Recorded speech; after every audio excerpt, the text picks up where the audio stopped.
Well, they are the images ingrained in our mind. The daring rooftop rescues, the large crowds at the Superdome and the convention centers, the looting that followed, and the exhausted and the anguished faces of people trying to survive the worst natural disaster of our lifetime. And it all happened in the days following Hurricane Katrina.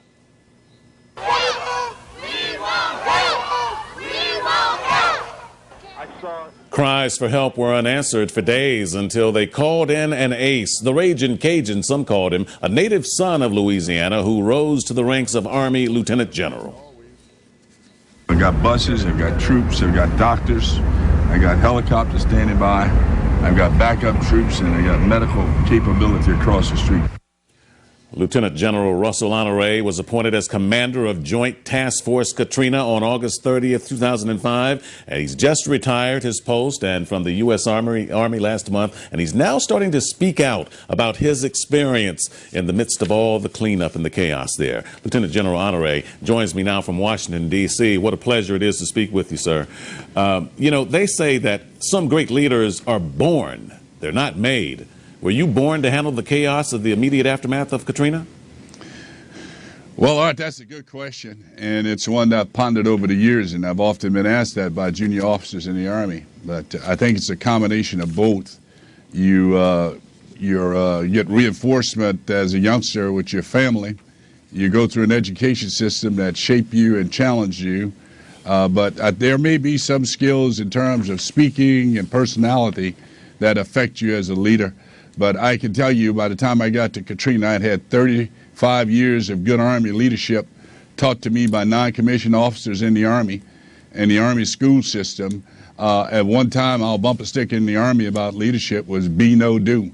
Be a leader, know what to do, and do what is required of you. So yeah, I think it's a combination of both. Well, I want you to walk me back through the waters when you first got to ground zero of Katrina. And again, being a native son of Louisiana and being the veteran that you are in the military, what in the world was going through your mind? Was that like a military maneuver or procedure that you had never encountered in your experiences? That'd be a fair assessment. You haven't been on the ground there. You understand the terrain and the nature and the climate.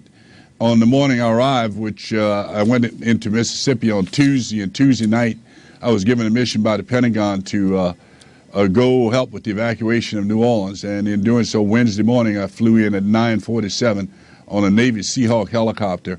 And when we landed, what I saw was the face of my people, the people of Louisiana.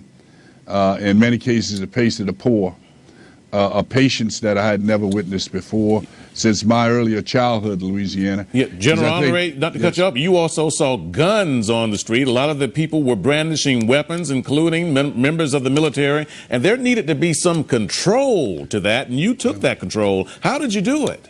Well, we had a lot of help on the ground. New Orleans Police Department was doing their best. Louisiana State Police and National Guard and federal law enforcement. We got sufficient manpower on the ground to get control of it. But much of what you were seeing on the street was a snapshot of people who would probably be trying to do that type of activity if the storm had not happened. But I just want to put in context the people at the Superdome and at the convention center. They were not looting. They were showing great patience, and it's the patience of the poor waiting for us to assemble the assets to get them out of there and evacuate them. And my hat's off to them, because they were only being guarded by, protected by a few National Guard troops with some flimsy parade fence. So my compliments to the people who had the patience for us to get the assets. Sure. I'm glad you brought that point up, because I'm wondering how you were able to cordon off those who were just desperate and just trying to get life-saving provisions any way they could in the midst of this chaos, and then those others who were carrying out flat-screen TVs on a grocery cart that were looting places like the Best Buys and all of the electronic stores. How were you able to sort through that? Well, that's and again, those snapshots became snapshots that people in America saw what was going on in New Orleans. There's an unfair characterization of what was happening on the street. As I said, those were small criminal elements. you have a place like the convention center where 16,000 people waited for, many of them there 6 or 7 days with their families. And many of them had to do it to look around and find places to keep their family comfortable, to find food and water. And in some cases, yes, there was some people who went and got food and water and went and got a mattress to put grandma on. But I call that more of an act of survival than I do looting, as far as what we saw on TV. Yes. And those small snapshots gave America a bad perception.